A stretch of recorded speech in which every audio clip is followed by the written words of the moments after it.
Esta interpretação sugere que a mensagem principal do livro foi para informar os primeiros cristãos que Satanás usaria o Império Romano e a seita de louvor aos imperadores para perseguir a igreja até extinção. O livro de Apocalipse foi como Cristo encorajou os cristãos a serem fiéis até a morte durante esta época crítica.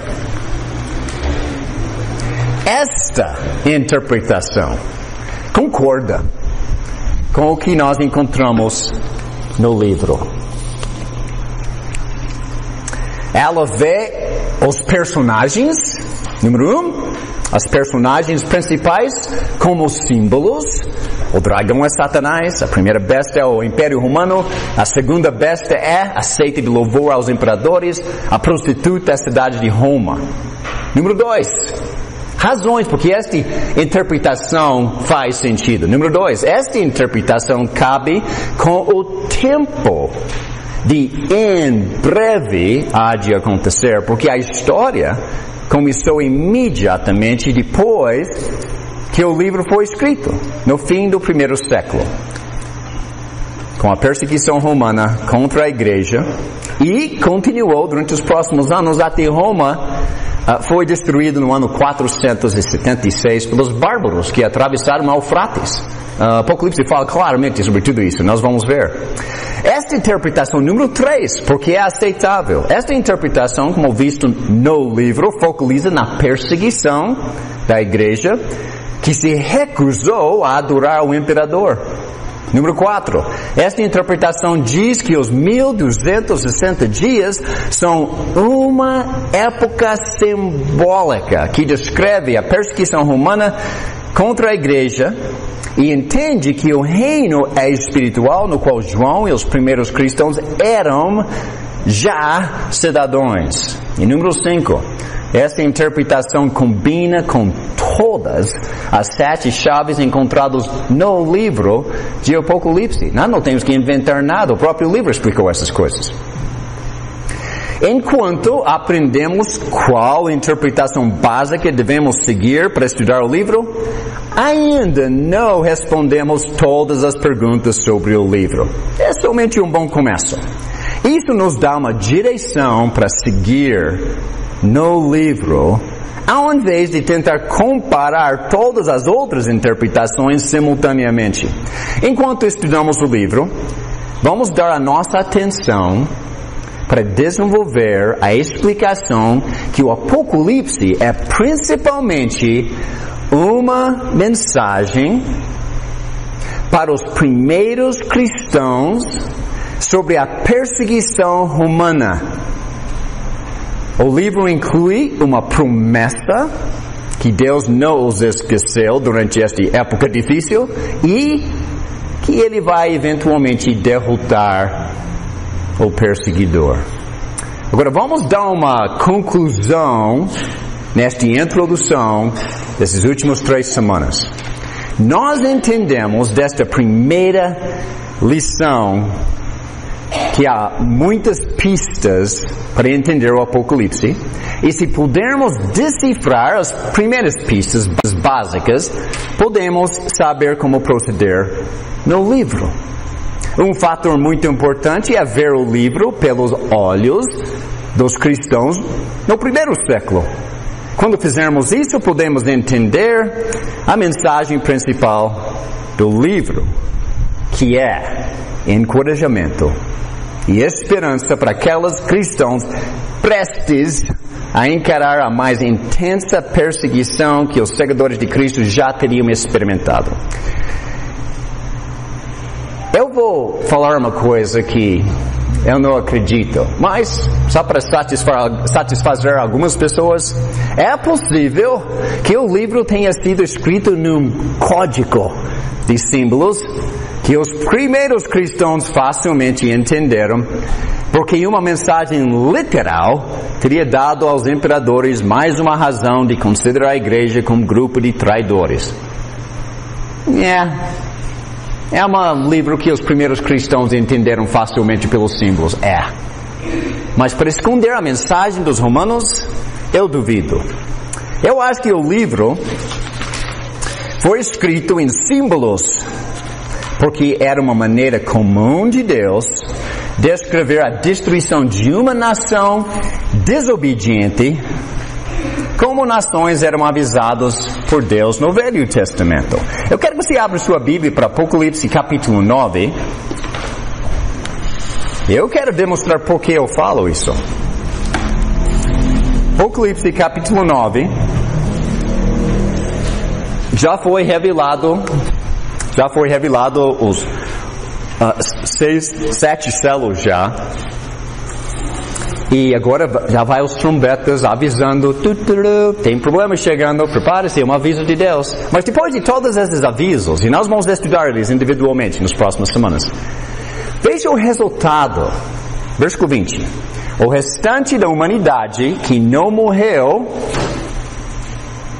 nem assim se arrependeu das obras de suas mãos.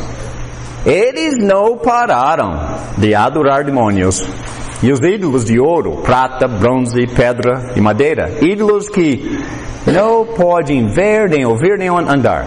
Também não se arrependeram dos seus assassinatos, das suas feitiçarias, de sua imoralidade sexual, dos seus roubos. Este livro foi escrito não só para ajudar cristãos, mas para chamar o Império Romano inteiro para arrependimento.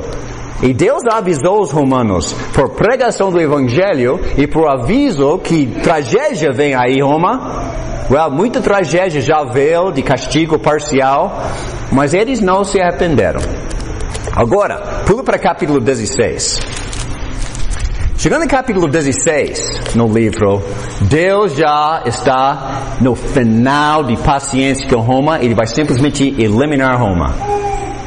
E ele começa a aplicar os castigos finais. E olha em capítulo 16, 11. E blasfemaram contra o Deus dos céus, por causa de suas dores e de suas feridas. Contudo, recusaram a arrepender-se das obras que haviam praticado. Eles sabem quem é Deus. Eles sabem quem é Jesus Cristo. Até Colossenses 1:23, o Evangelho foi pregado a cada criatura debaixo do céu. 30 anos antes de Apocalipse ser escrito. E os romanos estão cheios de si, eu não quero ouvir. Mesmo a verdade sendo falada em amor. Então, desde que eles não estão ouvindo mais a mensagem de Deus, Deus começa o castigo contra o império, porque ele vai derrotar esta nação, como ele derrotou Babilônia no passado, Israel no passado, Egito, Edom, Assíria, Pérsia, Grécia. Eu só tenho mais um em pé. Aquela estátua de Daniel 2. Os romanos, e Deus vai nivelar eles. Mas ele está dando muita oportunidade. Tipo 249 anos de paciência antes. E eles não ouviram. Então eles vão receber. Deus fez isso na época de Noé. Você não lembra da época de Noé? Deus falou, Noé, constrói uma arca. Porque daqui a 120 anos eu vou mandar um dilúvio mundial. E não era um pregador de justiça. Noé pregou por 120 anos sem nenhum convertido. Eu espero que até o final do Apocalipse alguns de nós mudamos de vida. Senão, eu vou ser como Noé. Eu vou ser fiel. Eu vou seguir exatamente o que o mestre fala. Mas, isso que está acontecendo neste livro, eu acredito que o livro foi escrito de uma maneira simbólica, porque era uma maneira comum em Isaías, Ezequiel e outros livros de linguagem apocalíptica no Velho Testamento, para comunicar que uma nação vai ser derrotada. Deus vai usar a Babilônia para derrubar Israel, Judá ou a Síria, e no dia que acontece, o sol vai escurecer, a lua vai virar sangue e as estrelas vão cair do céu. Essa é uma linguagem comum, mas literalmente essas coisas não aconteceram. O que literalmente aconteceu, Babilônia marchou para Jerusalém, nivelou a cidade e voltou para casa. É isso que vai acontecer neste livro. Alguém está preparado a marchar contra Roma e Roma vai perder. Este é onde este livro está indo. Então nós vamos ver a história se desenvolver até Roma é eliminado. Este livro é de grande valor aos primeiros cristãos e tem benefícios até para nós hoje em dia. Então nós estamos no primeiro capítulo, capítulo 1.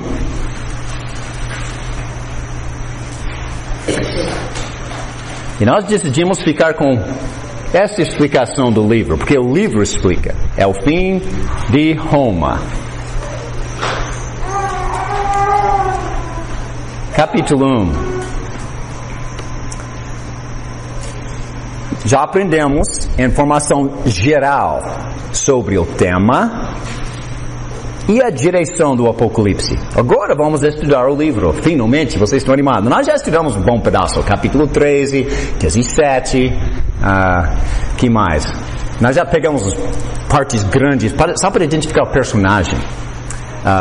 Quando você entra para assistir uma peça, normalmente eles vão dar uma folha de papel, programação. Eu já fui no Teatro Guaíra N vezes no passado, você entra lá para assistir seja o que for e você recebe uma programação, e a razão que eu fui lá é porque eu conheço aquela menininha no palco e eu quero ver lá está ela. Eu vou ver o nome dela, porque ela é uma pessoa literal, e eu vou também ver ela está fantasiada do que? Na peça.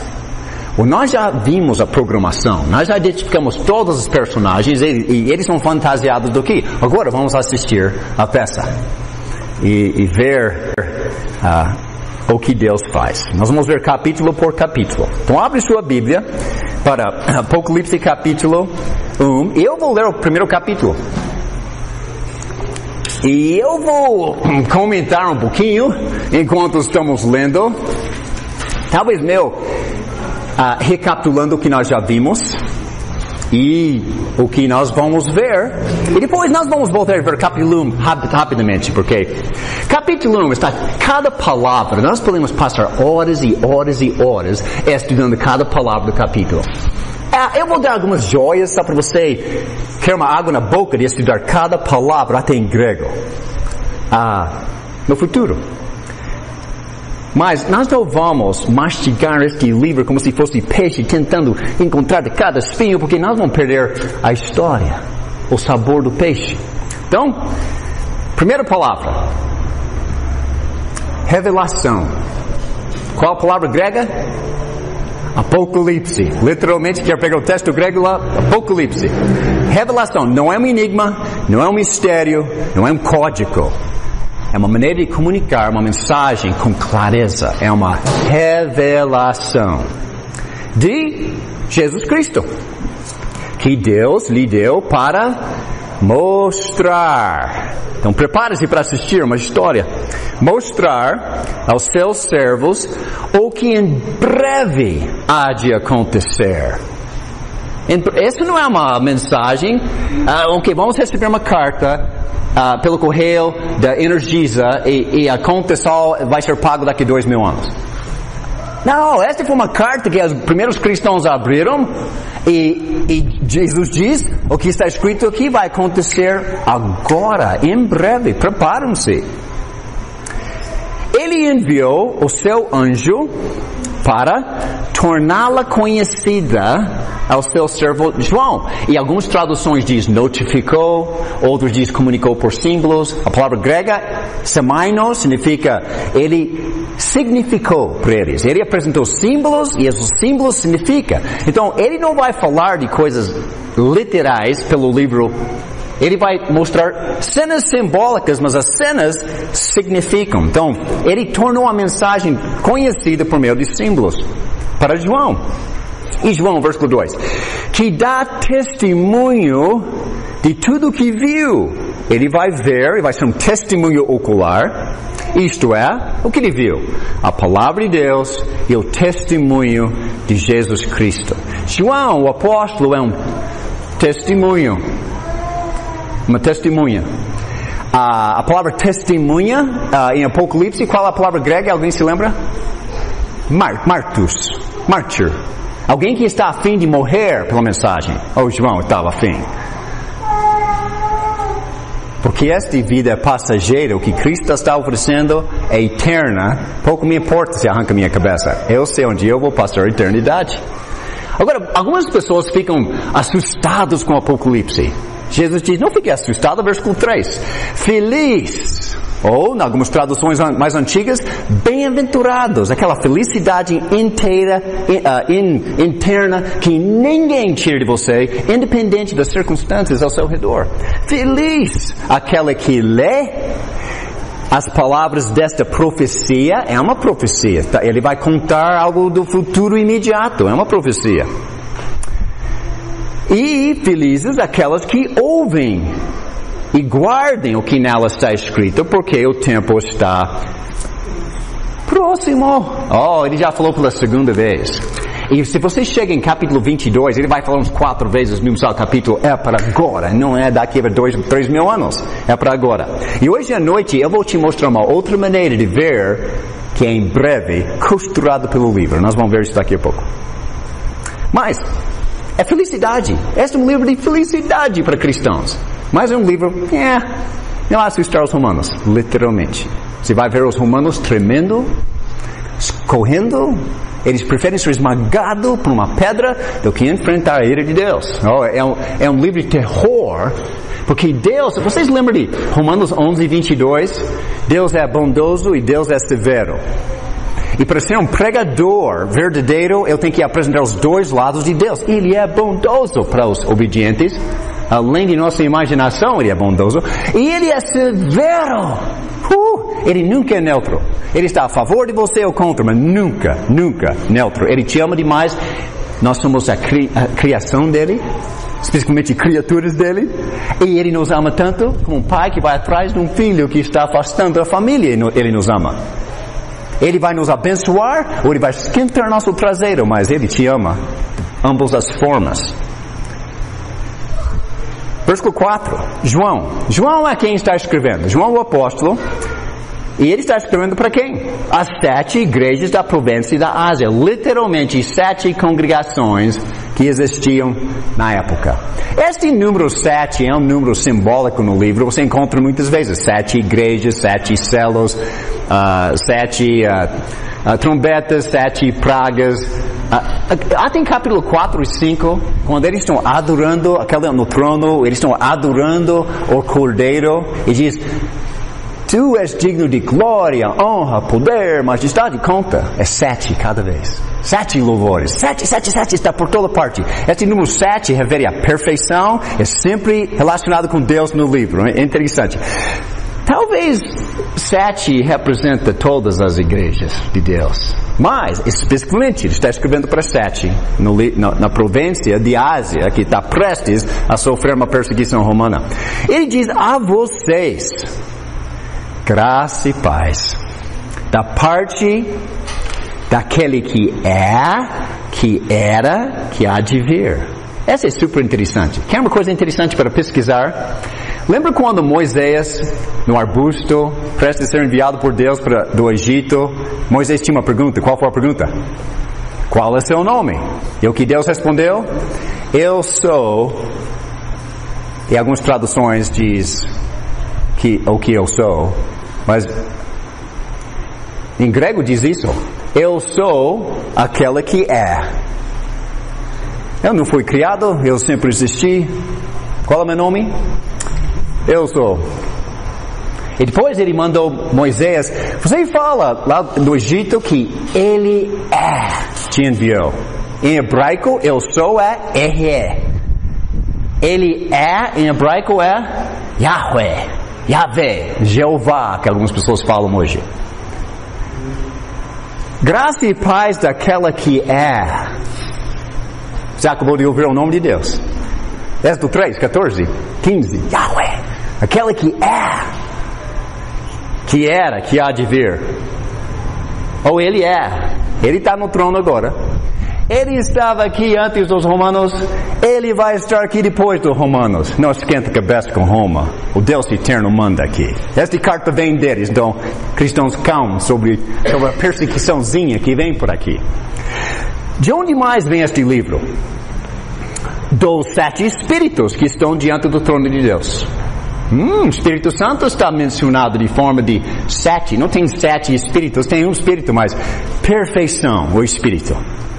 E de Jesus Cristo. Está vendo Pai, Filho e Espírito Santo?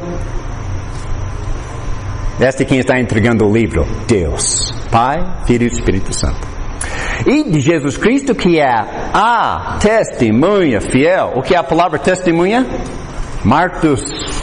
Jesus foi o exemplo de alguém pregar alguma coisa e morrer pela causa.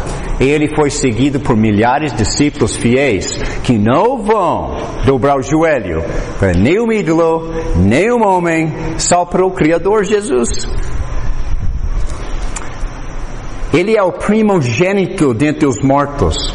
Cada palavra é tão rica. Eu devia pular por si. O primogênito dos mortos não significa que ele foi o primeiro a se ressuscitar. A palavra primogênito, algumas vezes, num contexto da Bíblia, significa o primeiro.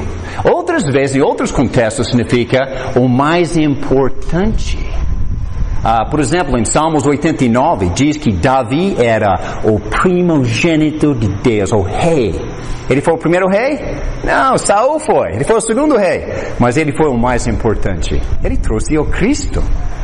Em Colossenses capítulo 1 diz que Jesus é o protótipos, ou primogênito de toda a criação. Agora nossos amigos lá no centro com as revistinhas dizem, ele foi o primeiro a ser criado. Não, meu amigo. Leia tudo. Ele é o mais importante. Ele é mais importante do que qualquer coisa nesta criação. João capítulo 1 diz, no princípio era o verbo estava com Deus, o verbo era Deus, o verbo estava no princípio com Deus. Todas as coisas foram feitas por intermédio dele, sem ele nada do que foi feito. Nada. Jesus não foi feita. Ele é o Criador. Pessoas estão tentando reduzir Jesus. Desculpe, ele é o primogênito dos mortos. O primeiro que saiu do túmulo? Não, ele ressuscitou Lázaro, ele ressuscitou o filho daquela viúva. Mas ele era o mais importante que saiu do túmulo. O mais importante. E ele é o soberano dos reis da terra. Os romanos acham que eles estão reinando? Eles estão bem enganados neste livro. Jesus é o soberano dos reis da terra. Ele nos ama. Eu espero que vocês conheçam o amor de Deus. Muitas pessoas têm a maior dificuldade em participar no culto e seguir a Jesus, porque tem outras coisas. Se você experimentasse um pouquinho de amor verdadeiro e sabe quanto Deus ama você como pai para um filho, Ele vai atrair você para cá. Ele não vai empurrar, ele não vai torcer seu braço. Seu amor vai atrair você. Se o que aconteceu naquela cruz não mexe com você, para chegar aqui e tomar a ceia e dizer obrigado, você tem muito a aprender sobre o amor de Deus. Quer entender o amor de Deus? Olha em Lucas 15, quando aquele filho pródigo voltando para casa, cheirando como um porco, com roupa rasgada, sem fazer barba, deitou com prostituta, gastou a fortuna do pai, e lá ele veio para casa humilde, e o pai, na história de Deus, ele veio correndo, beijando, e abraçando, e roupa nova, e colocou um cartão Visa no dedo. Este é o amor de um pai. Eu espero que você conhece. Ele nos ama. E nos libertou dos nossos pecados por meio do seu sangue. É isso que aconteceu naquela cruz. E nos, veja isso, constituiu o reino. Ele nos constituiu o reino. Isso aconteceu em Atos 2. Isso não é nada futuro. O reino já está estabelecido. Muitos não sabem disso. Nos constituiu o reino e sacerdotes. Este é o trabalho de um cristão, sacerdote. Oferecer sacrifícios espirituais a Deus e proclamar a mensagem. É isso que os sacerdotes fizeram no Velho Testamento fisicamente. 1 Pedro diz, nós somos sacerdotes. Então nós vamos oferecer sacrifícios espirituais a Deus. Eu não vou no culto hoje. Hey, você é um sacerdote, não é? Sacerdotes vão oferecer sacrifício. Eu estou meio cansado hoje. Jesus tem uma mensagem para você daqui a pouco e nós vamos ler em capítulo 2 e 3. Vai puxar sua orelha se vai faltar no culto de Deus. Ele diz, nos constituiu o reino e sacerdotes para servir o seu Deus e Pai. A Ele sejam glória e poder para todos sempre. Amém. Versículo 7. Eis que Ele vem com as nuvens, e todo olho o verá, até mesmo aquelas que o traspassaram. E todos os povos da terra se lamentarão por causa dele. Assim será. Amém. Agora esta frase, eis que Ele vem, esta é uma frase que você encontra no Velho Testamento. Ou Ele veio contra a Babilônia, Ele veio contra Israel, Ele veio contra o Egito, Ele veio. E Ele diz, eu estou indo. E Ele veio. E esta frase, num outro contexto, se refere até à volta de Cristo um dia. Mas neste contexto, Jesus diz, eu estou chegando, aguarde. Eu vou lidar com Roma. Eu estou chegando. E Ele vem mesmo. E Ele já veio, como nós vamos ver no livro. Versículo 8. Eu sou o Alfa e o Ômega, diz o Senhor Deus, o que é. Lá está o nome dele de novo, Yahweh. Aquela que é. E Ele era, e há de vir, o Todo-Poderoso. Você tem problemas e dificuldades?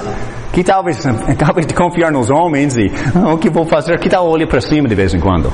Aquela que criou tudo do nada e que te ama, Ele pode ajudar.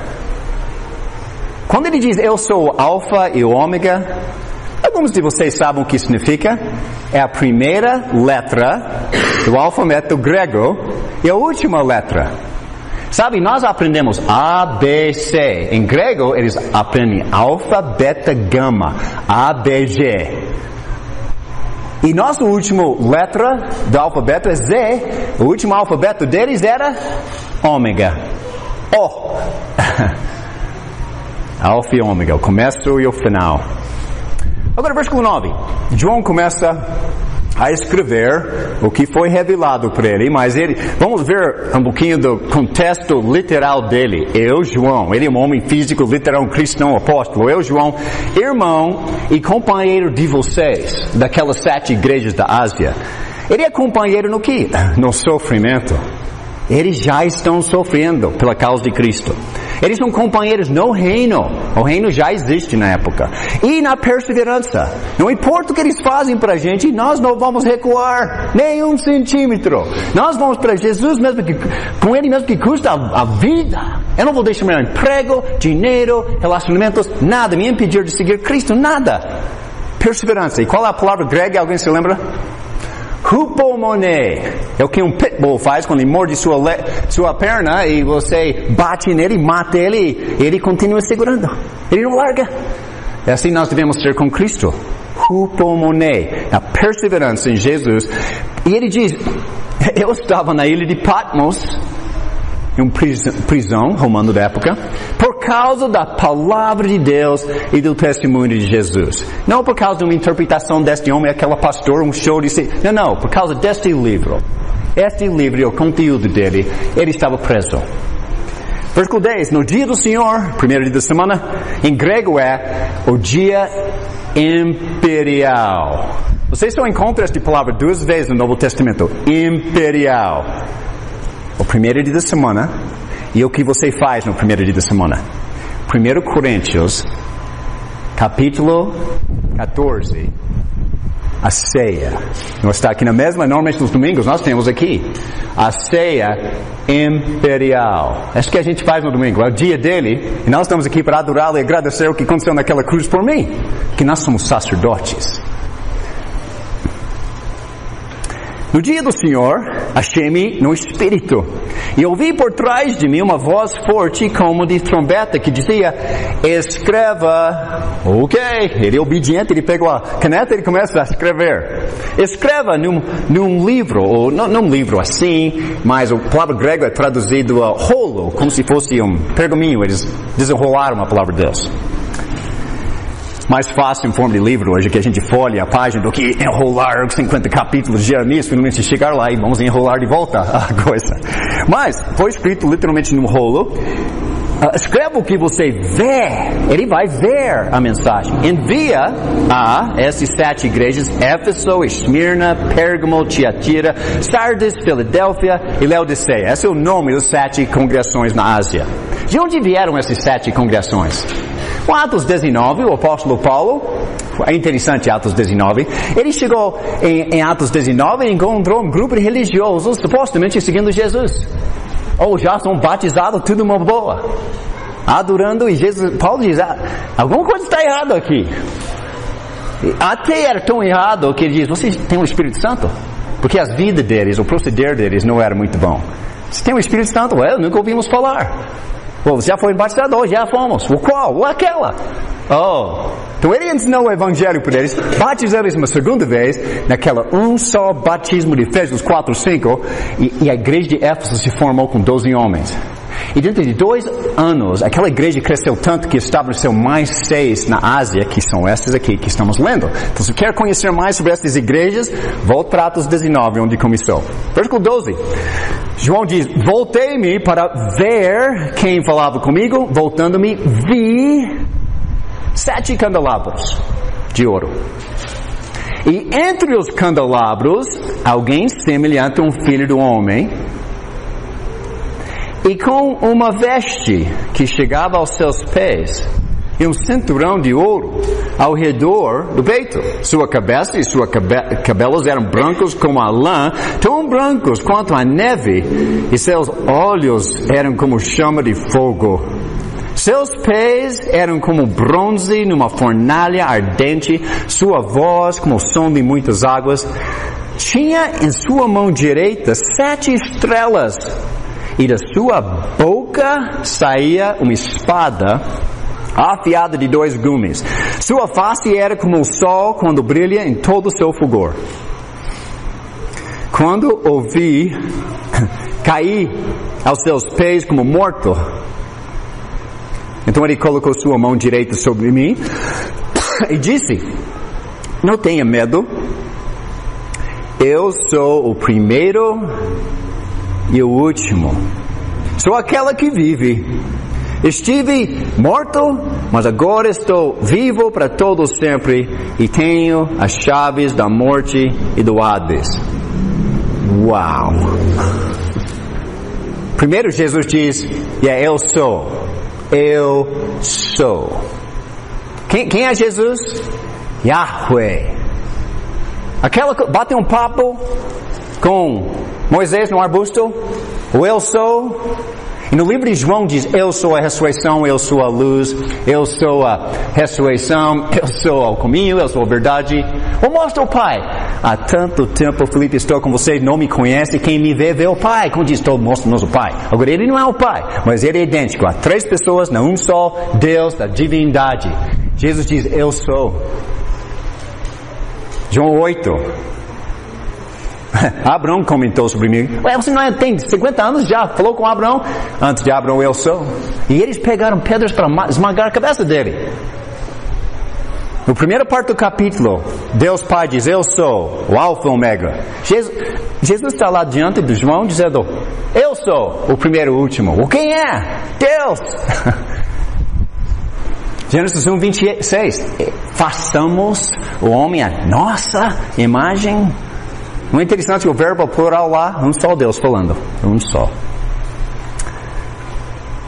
Aquele que vive, o Deus vivo. Estava morto, agora estou vivo para todos sempre.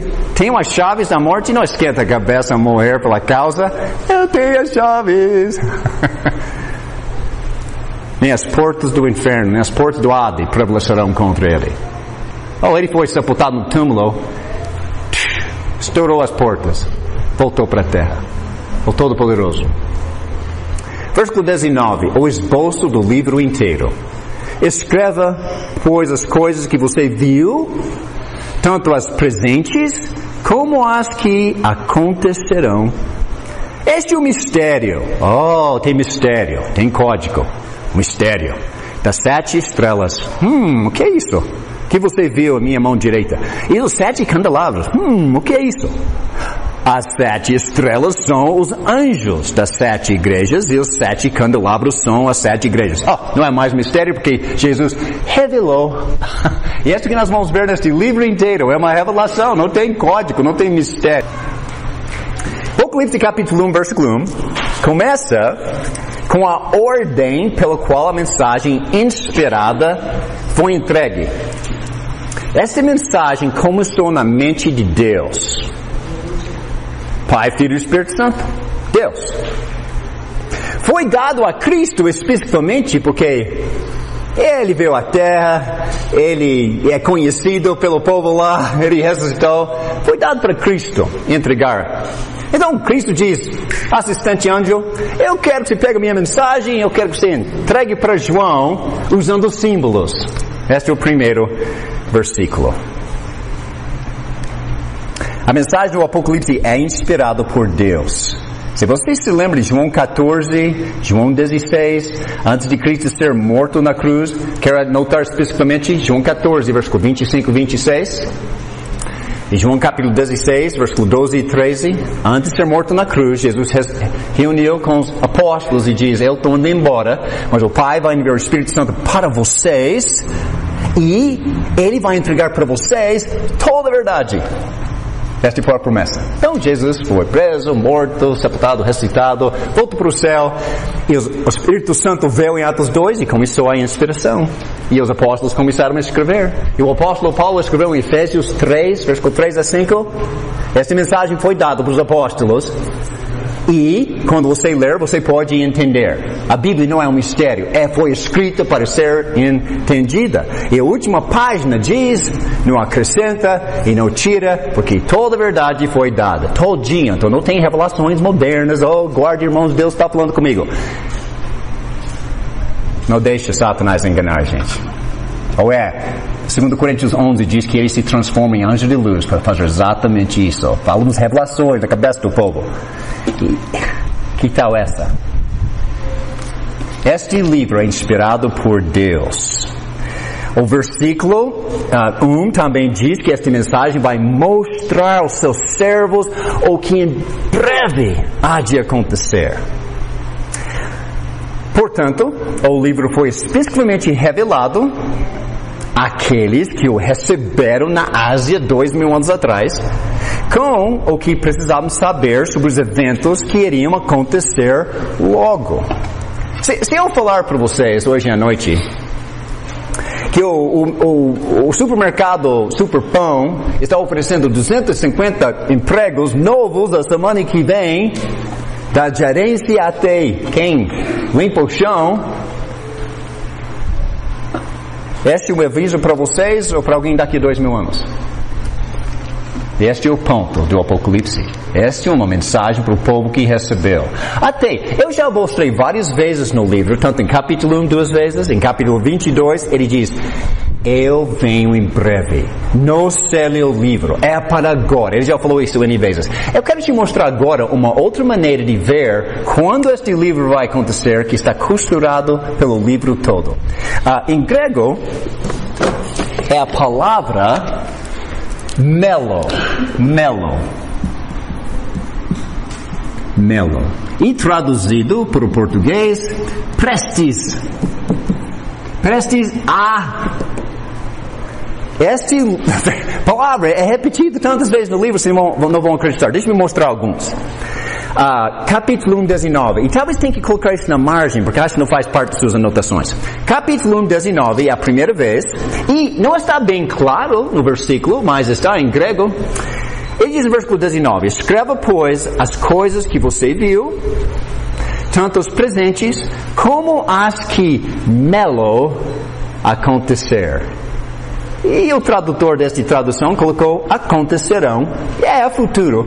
Mas a palavra melo é prestes a acontecer. Esta é a primeira vez que encontramos. Olha em capítulo 2, versículo 10. Vamos ver esta palavra melo de novo.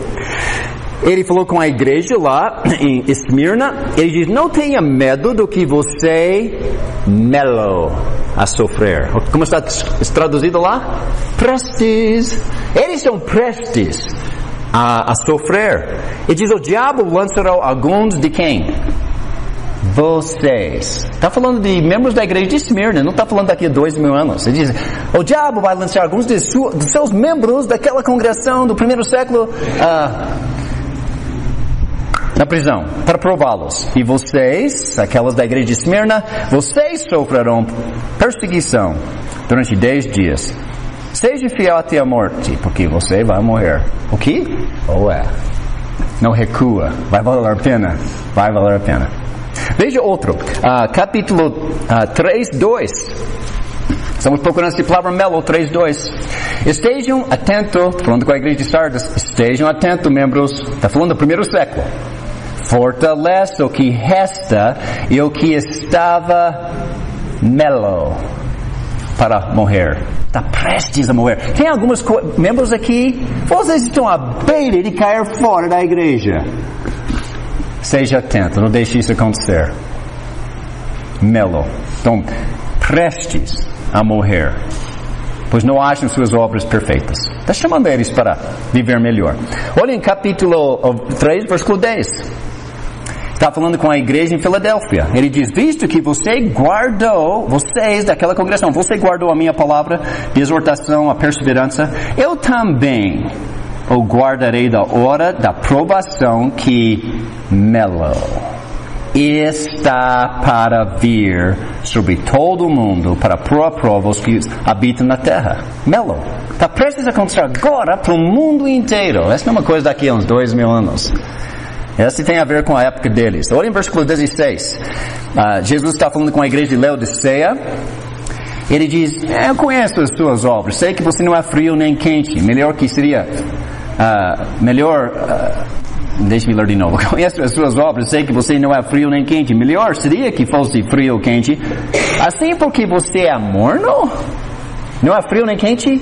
Estou melo.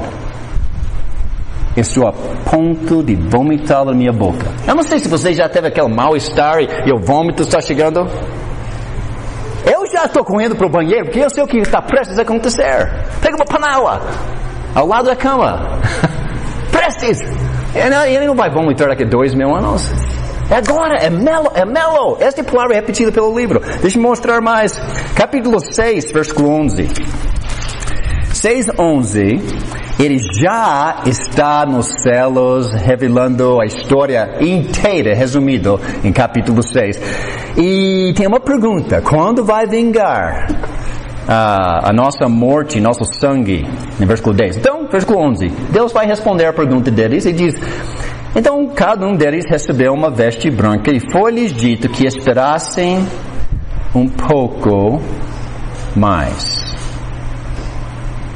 até que se completasse o número dos seus conservos, irmãos, que melo ser mortos como eles.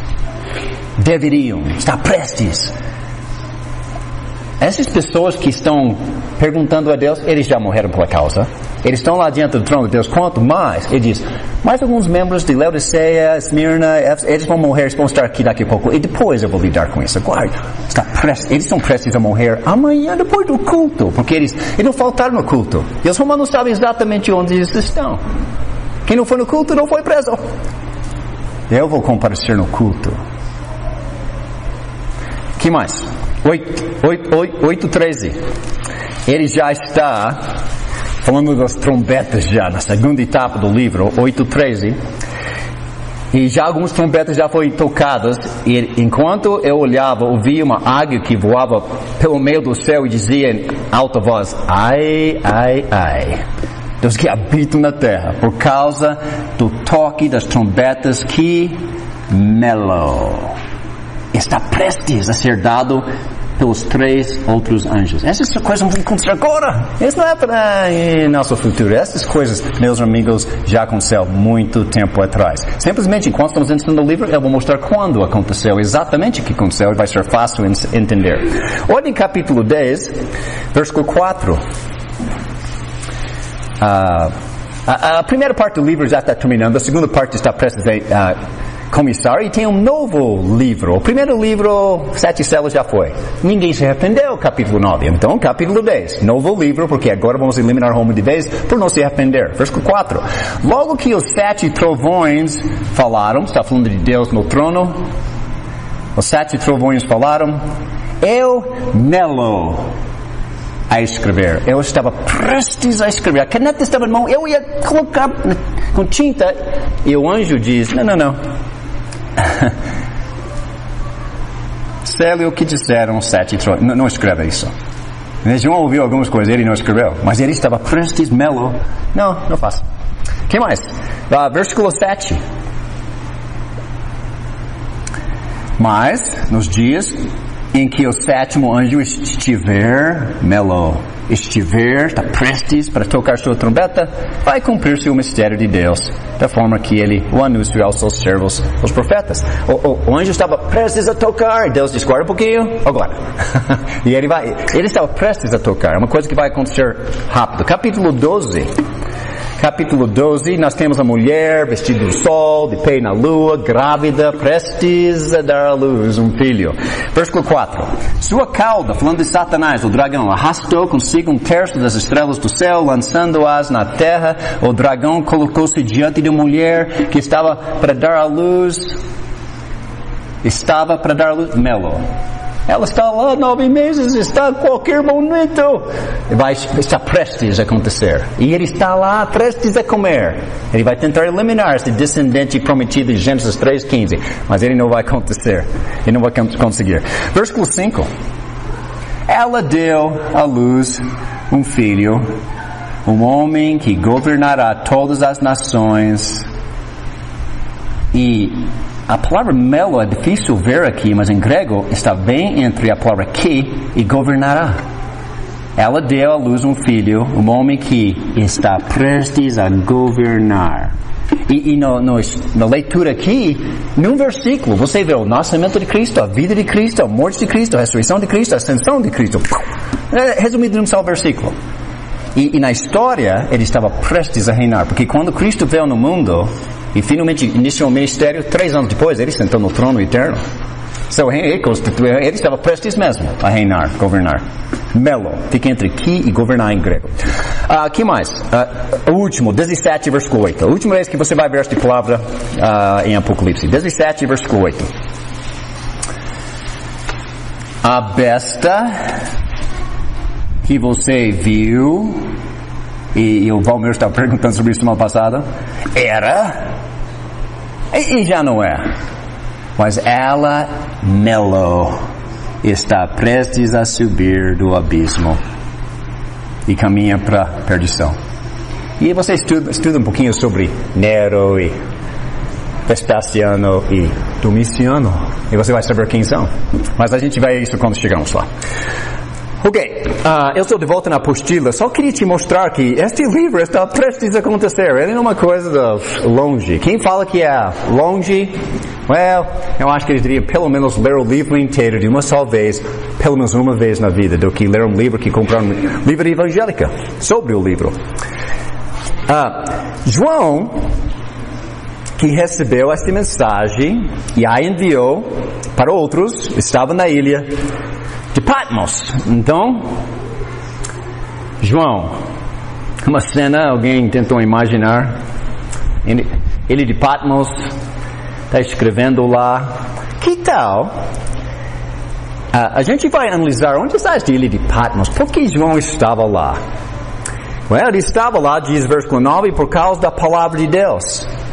A palavra de Deus diz, adore só a Deus. Satanás em Mateus 4 diz, Jesus, me adore, eu vou te dar tudo. Jesus diz, adore só a Deus. Esta é uma das mensagens do livro.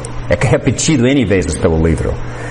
Outra mensagem, Jesus morreu, foi sepultado e ressuscitou. É verdade. Ele é o rei. E tem neste livro a profecia sobre a derrota de Roma daqui a pouco. João não ficava calado sobre isso, então eles prenderam ele.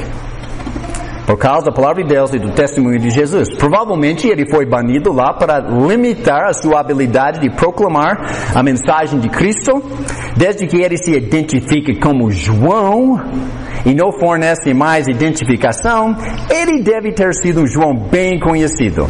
A maioria acredita que era o apóstolo João, que morou em Éfeso, perto de Patmos, porque há semelhanças de vocabulário entre Apocalipse, o Evangelho de João e as 3 cartas. Ele usa o mesmo vocabulário nos 5 escritos. E porque escritores do 2º e 3º século, membros da Igreja de Cristo, 2º e 3º século, disseram que João era o apóstolo que escreveu o Apocalipse. E nós vimos isso na última aula. Nós citamos diversos irmãos desses 2º e 3º século afirmando não só a data do escrito, mas quem escreveu de acordo com os cristãos da época que leram o livro. E falou com João até depois que ele foi libertar do Patmos. Então é óbvio, é apóstolo João, mesmo que o livro em si não chama ele do apóstolo João. João tem a tendência a aplicar o que todos nós devemos fazer.